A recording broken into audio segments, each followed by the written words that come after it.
ఏలూరు జిల్లాలో నిన్న వైసీపీ కార్యకర్తలపై చింతమనేని దాడులను తీవ్రంగా ఖండిస్తున్నామని వైసీపీ ఎమ్మెల్యే అభ్యర్థి కొటారు అబ్బయ్య చౌదరి అన్నారు.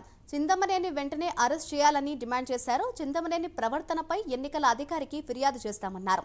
ఇటువంటి అతనికి టికెట్ ఇచ్చినందుకు దళితులకు చంద్రబాబు క్షమాపణ చెప్పాలన్నారు. ఎన్నికల్లో ఎదుర్కొనే దమ్ము లేక దాడులు చేస్తున్నారని మండిపడ్డారు. దమ్ముంటే ఎన్నికల్లో మమ్మల్ని ఎదుర్కోవాలి, అంతేకాని ప్రజల జోలికొస్తే ఊరుకోబోమని హెచ్చరించారు.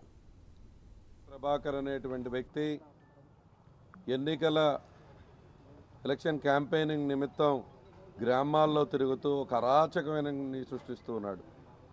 ఈరోజు తెలుగుదేశం పార్టీ కానీ చంద్రబాబు నాయుడు కానీ ఆలోచించాలి.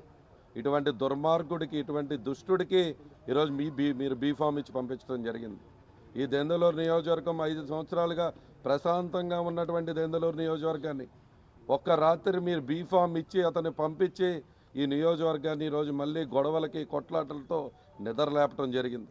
నిన్న ఒక్కరోజు అతను చేసినటువంటి ప్రచారం, అతను చేసినటువంటి అరాచకం ఈ నియోజకవర్గంలో అంతా ఇంత కాదు. నిన్న ఒక్కరోజు ఇతను లక్ష్మీపురం అనేటువంటి గ్రామానికి వెళ్తే ఆ లక్ష్మీపురం గ్రామంలో ఎర్రా చంటిబాబు అనేటువంటి వ్యక్తి ఇంటి దగ్గరికి వెళ్ళి అతను కేవలం లేదు జగన్మోహన్ రెడ్డి గారి ప్రభుత్వంలో నాకు మంచి జరిగింది అని తన ఇంటికాడ తాను ఉన్నటువంటి వ్యక్తిని నువ్వు డైరెక్ట్గా బండి దిగి వచ్చి అతన్ని కొట్టడం వాస్తవం కాదా అని అడుగుతున్నా. అతని పైన చేసుకోవటం వాస్తవం కాదా అని అడుగుతున్నా. వాళ్ళ అమ్మగారిని చెప్పలేని విధంగా దూషించటం వాస్తవం కాదా అని అడుగుతున్నా.